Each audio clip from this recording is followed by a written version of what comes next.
Good evening, everyone. Good evening, Professor Javier.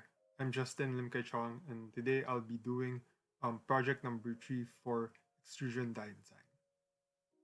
The first step for our project number 3 will be to download our 2D flow field DXF file. So we'll move it into our desktop, and I'll just explain what I'll be doing. So project 3 will try to make a co-extrusion die, and we'll do this by exporting that 2D flow field into CompuPlast. So similar to project number 2, we will be trying to make a co-extrusion die.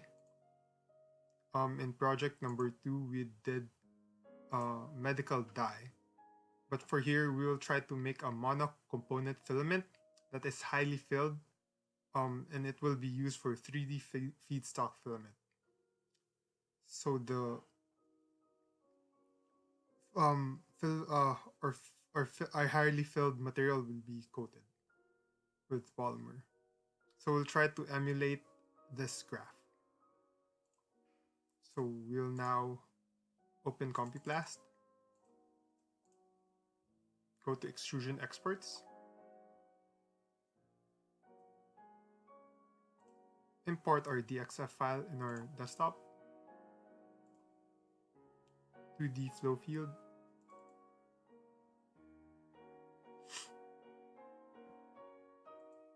we'll save it first. Yes, to merge all, we'll save it as project 3.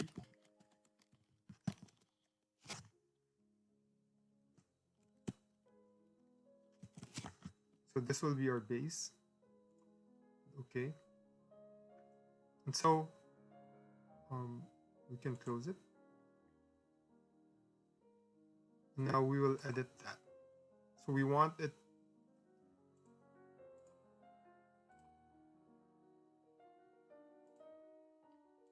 so our first step will be to close the different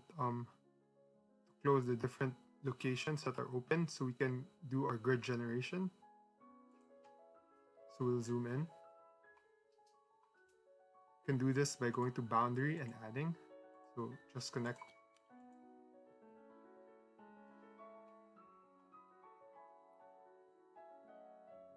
Boundary, similar method. So after that's closed, we'll now try to define the different sections of our die. So we can do this by first splitting it. Let's split our different sections. Split our outflows, our axis, and our output.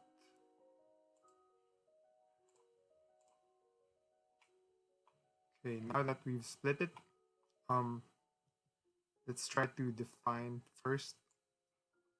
Let's try to define first our material, or our melt flow inputs. So this will be, I did it wrong. So this will be our material 1, then our material 2.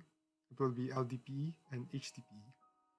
So we'll define that later on. So here, I haven't split it properly. I'll split it. Okay, split now. So here, we'll go to boundary, type, and we will define it as input mass flow rate, material number 1. And we will make our mass flow rate 1 kilogram per hour and 180 degrees as said in class. Okay, we'll do the same thing here for material number 2. So go to boundary, type, then go to input mass flow rate. It's also defined the same way, except we changed here material number 2. Okay. The next step, the next important step would be to define our walls. So let's just select all the walls. We have to be sure that we have to get this guy, the one that we connected.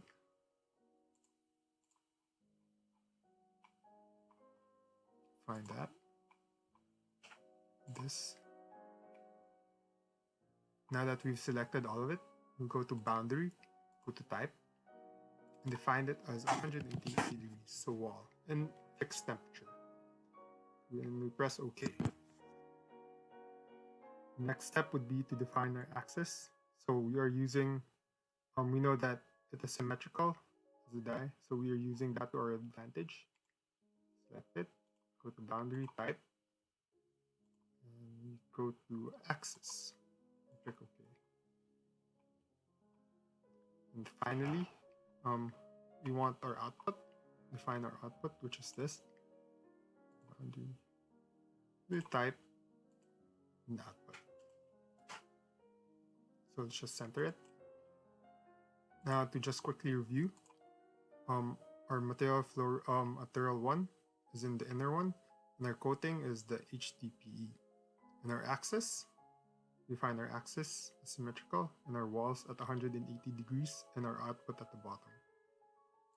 Go back here, just to check axis, our walls are all 180, as you can see at the right hand side here.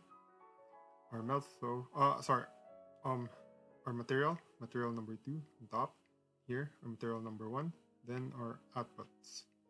So the next important step we'll be doing is to do grid generation. So in our grid generation, it's very important that we don't do automatic, we do minimum, because minimum will give you a more accurate result. So we do minimum, select minimum, and our grid is now generated. So we now have 4,988 triangles. So that should produce an accurate result and simulate our die very well. You just save it and you can close it.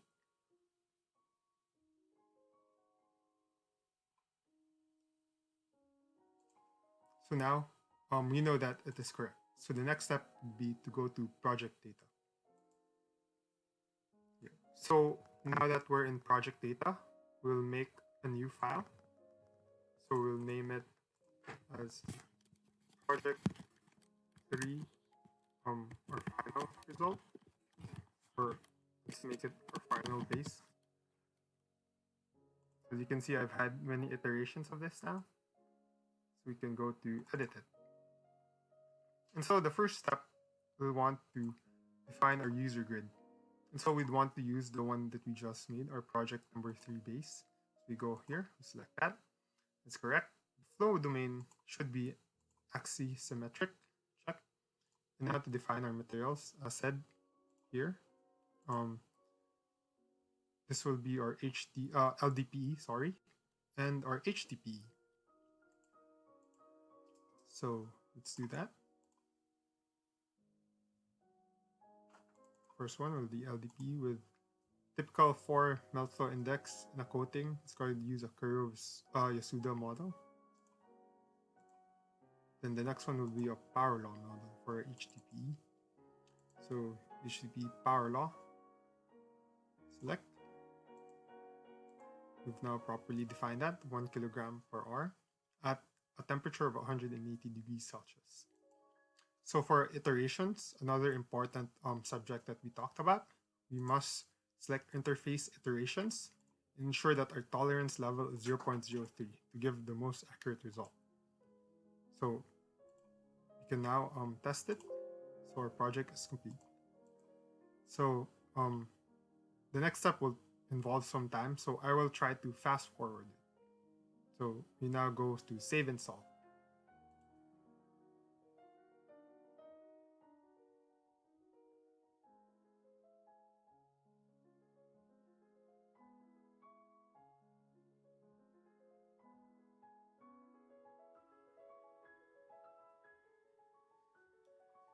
So as we can see, that took quite some time. And so in future iterations, I will try to omit that. So I also fast forwarded that. So what we want to now see is how much variation and to reduce that variation. So we go here to our velocity magnitude. So we try to find, as you can see, there is a lot of variation. Also here, and for our side, a lot of variation, and we will now try to improve that. So just to show you different locations, we'll try to remove basically that line at the middle. We'll try to basically remove this guy as said class. So just to show you the pressure plot before I start optimizing. Is our pressure and our temperature. I'll also try to display a revolve view of it. So the revolve view, let's go back to our velocity magnitude. As you can see, I'll try to reduce our splits, reduce our angle. Let's go to 90. And so you see our section here. And so we will now want to try to improve that. So I will now close it and start improving.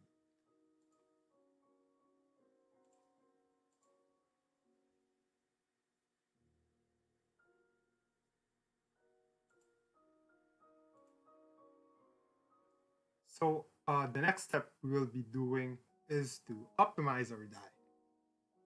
So to make it easier, we will just copy it, so paste, and we'll try to do some editing in our die geometry here.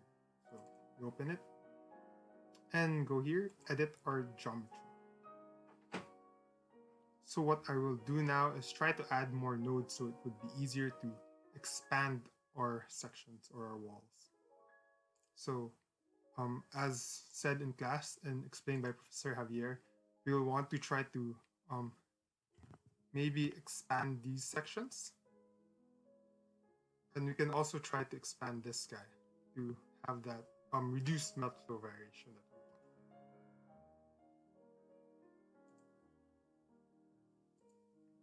So I will now add our nodes into node, modify edge, add on line. So what I want is to have like equal nodes. So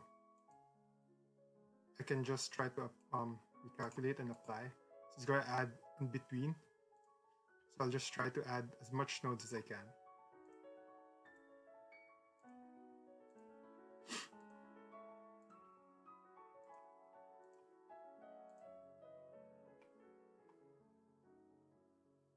So I feel like to get a better profile shape, I might need to add more. So I'll add more to get a smoother shape.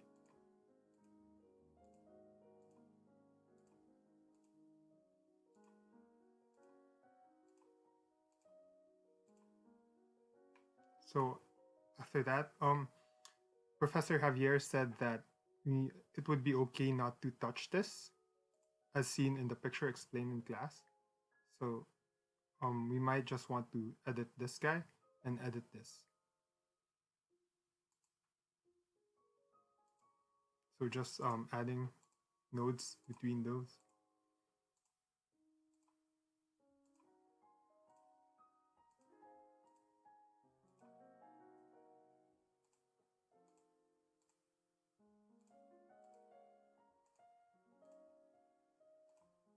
Now that we've added our nodes, we can now try to shift it incrementally.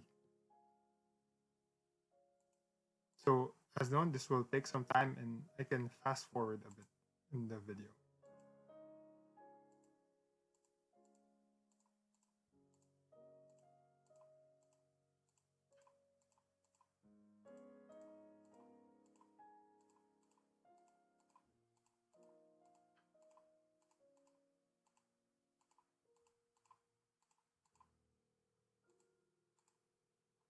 So as known, I'm just trying to make a nice and even surface so that we would have more melt coming in, and maybe possibly in theory getting less melt variation.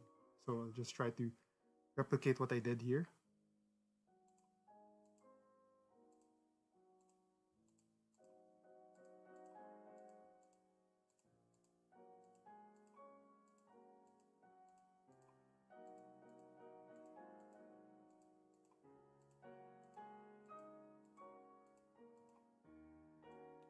So it's not perfect, but let us see what will happen. So again, we'll just go to grid generation. And again, a very important thing that I learned is to use minimum, because that will give you a more accurate result, despite being a longer solution time or simulation time.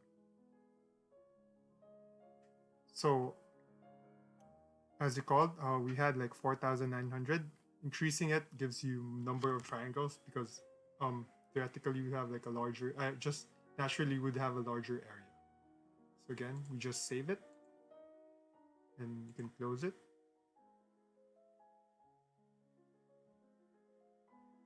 Just optimizing.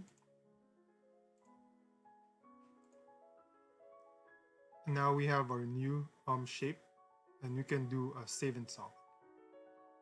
We can test it first. Yes, the project is complete. Our materials are the same. And our iteration, again, our tolerance level is at 0.03, which should give us the accurate result that we want. So we go to save and solve. So I will now fast forward the video.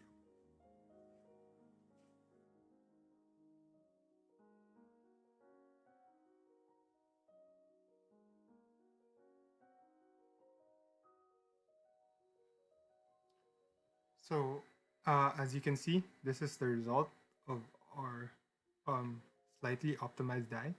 I will try several different iterations and we'll also discuss it later on. So let's try to see if there are any improvements. Go to our refining pathline. So as seen,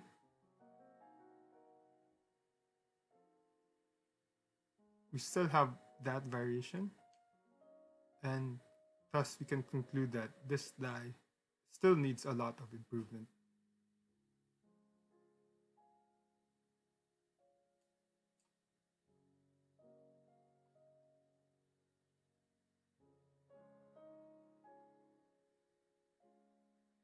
However, we can see that it is slightly better at this section, but nonetheless still needs a lot of improvement.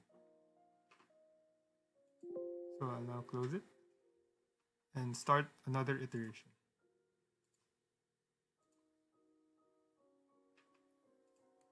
So as consulted with Professor Javier, it was known that my previous analysis was wrong. Thus, another analysis was done. So just before I go to my more optimized die, I'll just do a quick recap of what I did. So for our velocity magnitudes, we still see a lot of variation. I'll just go to full screen it. Still see a lot of variation here. And again, we see this slight abrupt pressure drop, which may be due to the our polymers joining. And again, our temperatures should be constant, so that is correct. So as we know, we would want this ideal graph, or this ideal velocity magnitude with no transitions. So I did many iterations. So one thing I did was maybe do a weird geometry where you would get again still a very bad velocity magnitude, but what I observed was increasing the outer arm should actually give you a better velocity magnitude, and thus in some cases lower pressures. So I kept on changing it, and through many iterations I still couldn't find it until I was able to get this more optimized die. And so what I did was I noticed that I even tried making it smaller, and that didn't make it better. And again, I've also noticed that making it a very sharp transition or sharp dimensions also does not make it better. So making it too wide also does not make it better. So actually it is the best to minimize your changes and simply expand it a little bit. Another important thing that I also did was straighten this section where it joins. I also indented a little bit at the top of the inner arm. Again, I did the same thing where I slightly expanded. So our grid generation for this was 569 triangles. So it should be a very accurate estimate. So now I'm just going to open it in CompuPlast. So I've already opened it. So this was our die. I'll just center it. And so doing the velocity, observing the velocity magnitude, you can actually see interestingly that it did fare very well, and that we now have we still have a little bit more on the edges, but in the middle, our velocity magnitude profile is very good. And I'm just showing it here. And we also see a slight decrease. It used to be 2,000, now it's 1,500. For outer arm, you actually see a very beautiful velocity magnitude here. So we can slightly conclude that this is our more optimized die. So just going to that pressure, I also plotted it here. Just to quickly change it, our pressure. So in terms of our pressure, it is around 9.8. So that is also lower because in our original die, we have an incurred pressure of around 12. So that's a 4 MPa decrease. So as also known, another important factor that I realized was that in optimizing the die, it actually produced different results. Optimizing the same die several times interestingly changed my velocity magnitude. However, doing this several times, this was what I saw was the best. So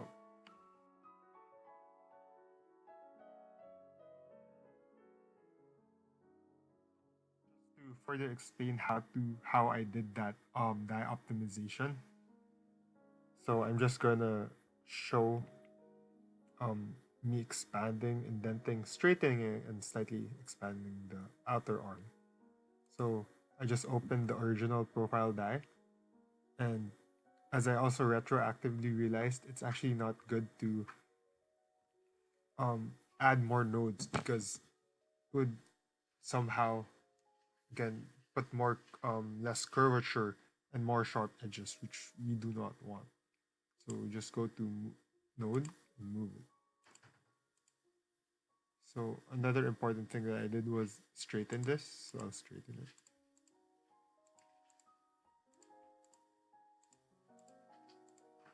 So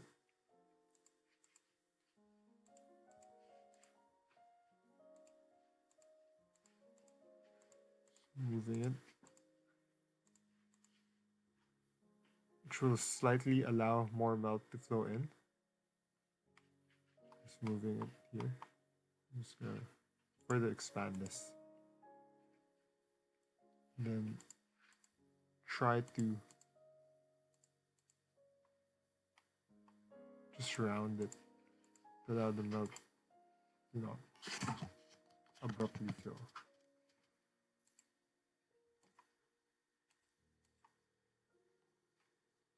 Now that's done.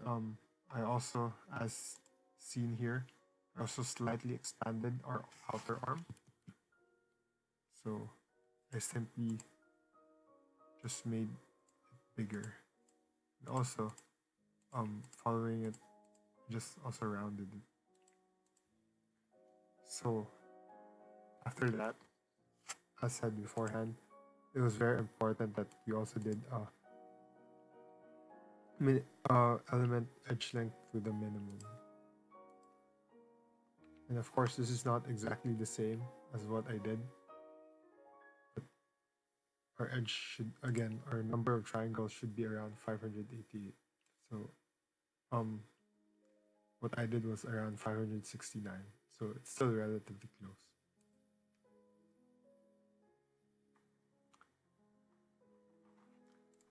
So just doing a quick summary of the whole project, number 3. So basically, as said in the notes and written, it was a mono-component filament, and this dye was a patented dye where we used basically an input MF1, which our inner core was our meltflow LDPE.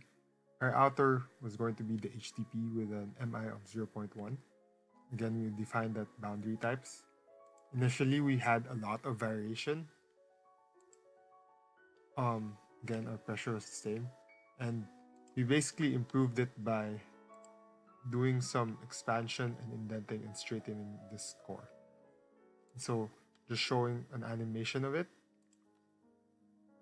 We see that again, our LDP is flowing faster than our HTP, indicating that again, yes, it is more viscous in comparison to LDP. Thank you very much for watching my project number 3.